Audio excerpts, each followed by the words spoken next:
someone is feeling unappreciated. And they want to be appreciated. It feels so good when someone holds you as their object of attention and adores you or appreciates you. But they're not feeling that. They're seeing others get it, but they're not feeling it.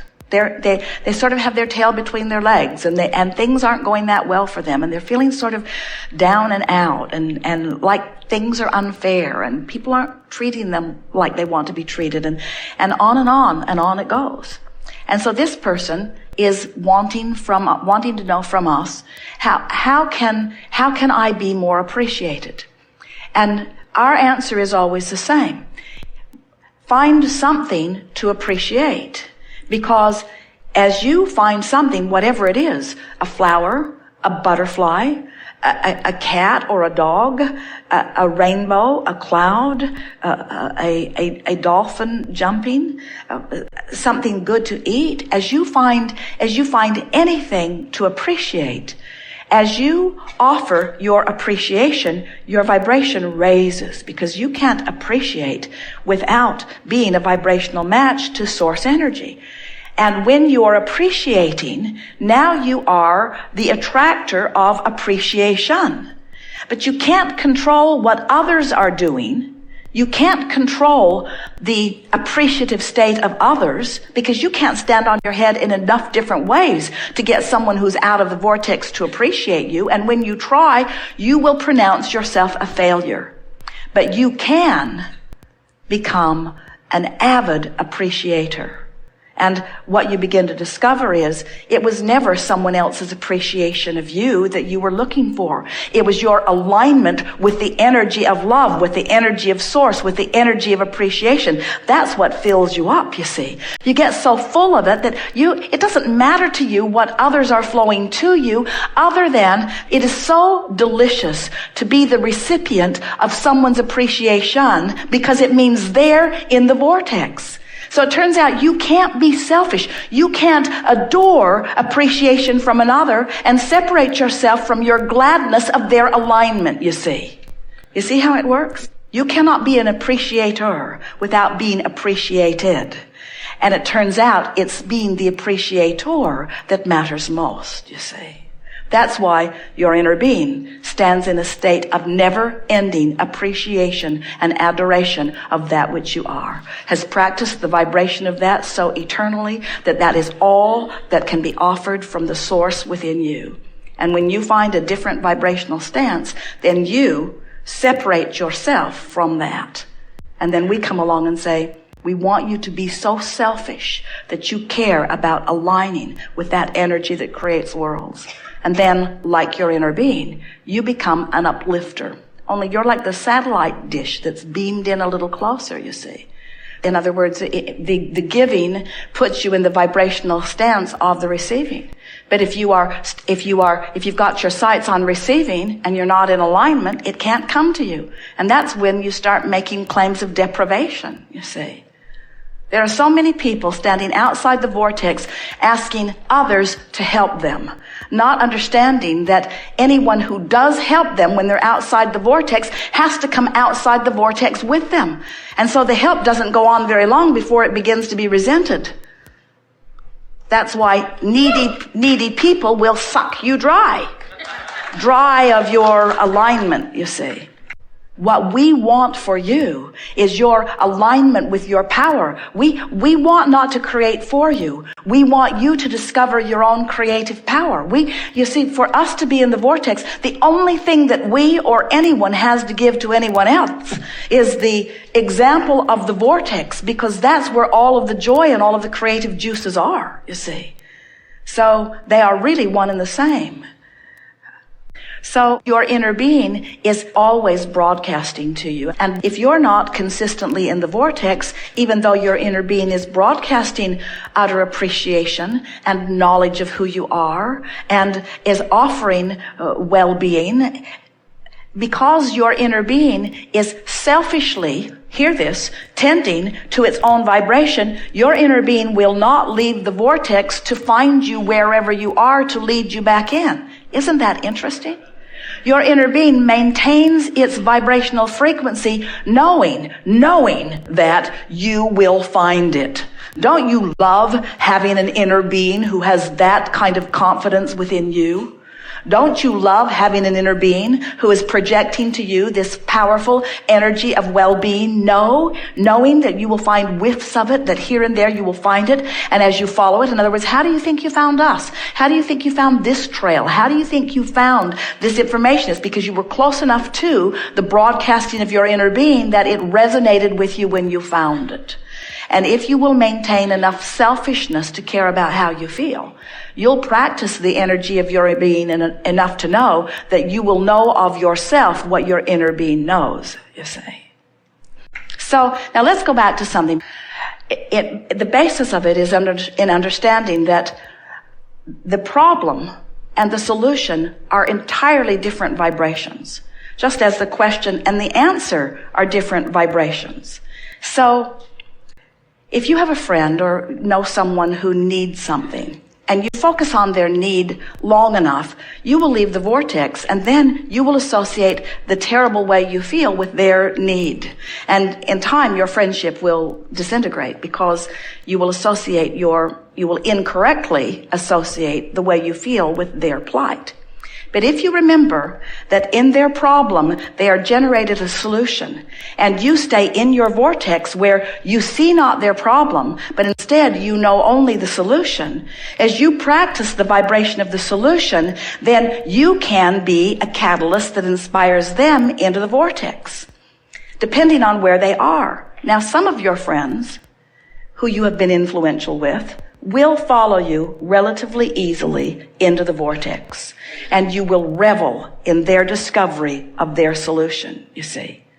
But some of your friends will stubbornly defend their rightfulness and will argue so powerfully and profoundly and chronically for their own limitations that for you to engage with them, you will have to leave the vortex. You will have to introduce the same resistance into your frequency that they've got going on, even to communicate with them at all. So that's where this giving and receiving conversation gets a little dicey, and it's the reason that people are concerned about selfishness. In other words, there are a whole horde of people outside the vortex who really believe that your gift is not of value to them unless you sacrifice in some way.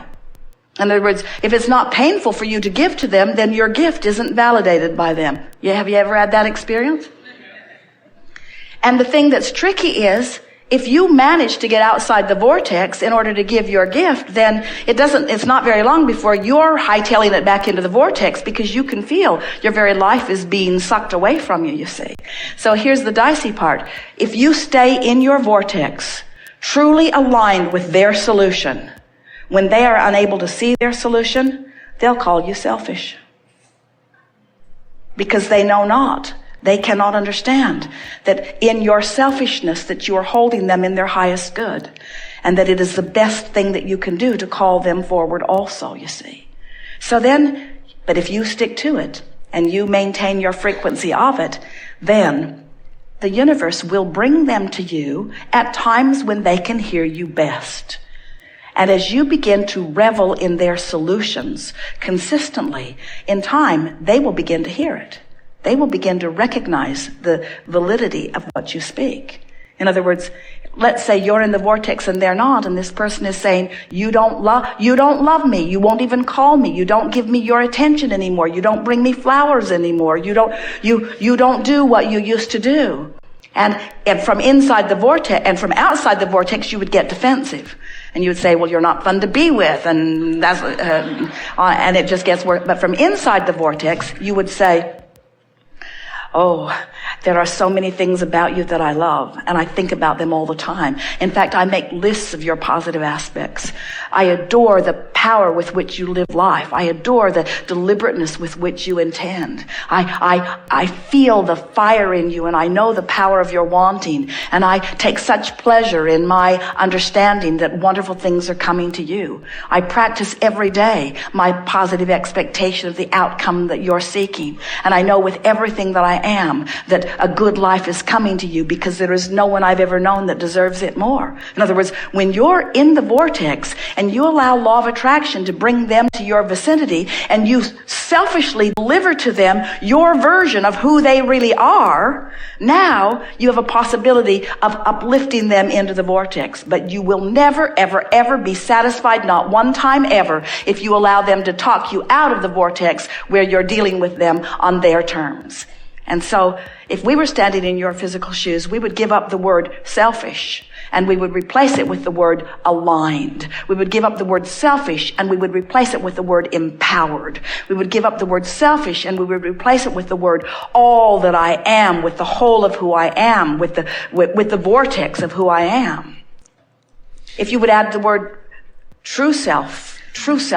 I'm truly selfish. But the peanut gallery, and we love them dearly, is not ready to hear that from you. They just want you to give them the money. Or they just want you to give them the relief that they're looking for right now. And what you have to decide is, I am not willing to give them short-term relief and sacrifice my position in my vortex. I am after their long-term relief. I'm after their long-term relief. Jerry said for years, Abraham, what's in this for you? What do you want? And we explained in many different ways that we are teachers of energy and alignment. But what we are really teachers of is allowing. We are teaching you to allow yourself the fullness of all that you've become. Because we know that all of your pleasure and all of your love and all of your joy and all of your satisfaction and all of your appreciation and all of your zest for life and all of your clarity and all of your friskiness comes from your alignment with the fullness of who you are. And nothing else even comes close to satisfying it. So there are a lot of people that try to fill that gap with stuff. They buy one more thing and bring it home, or eat something, or snort something, or shoot something, or drink something. In other words, they want relief from resistance. But we know that you want far more than relief from resistance. You want the fullness, the full embracing of the fullness of who you are. You are creators with the power to create worlds flowing through you, you see. And nothing less than that will ever be satisfying for you. So yes, you could say we are emphatically, stubbornly holding our vision of who you are. But it's not a vision that we made up. It's a vision that you made up. It's your creation that we are holding tight to, you see. You see it all fits together? You were source energy before you came into this physical body, and only a small part of you came and focused here. The larger part of you still exists in this vortex. As you explore the contrast, knowing what you don't want, knowing what you do want, you launch these rockets, which your inner being, and that's where we stand. We stand inside this vortex, holding steady the vibrational stance of all that you've asked for as you incrementally increase your vortex, as the capacity of who you are continues to increase. We hold steady to that vision. We hold steady to that vision, knowing with everything that we are that you will return to the vortex. And we know it for sure because when you croak, you have no choice, because when you withdraw your consciousness from things that are bothering you, you reemerge into the wholeness of who you really are, and we revel. So why are we playing this game with you now? Because you came forth in this life experience to know the fullness of who you are, to selfishly express this energy that creates worlds. You are not humans who are inferior to that which is source, trying to catch up. You are extensions of that which is source. And so your discovery is our discovery. Your pleasure is our pleasure. Your knowing what you want is our knowing what we want, you see. There is no you getting yours without us getting ours. It can't happen. Selfish. Working out real well.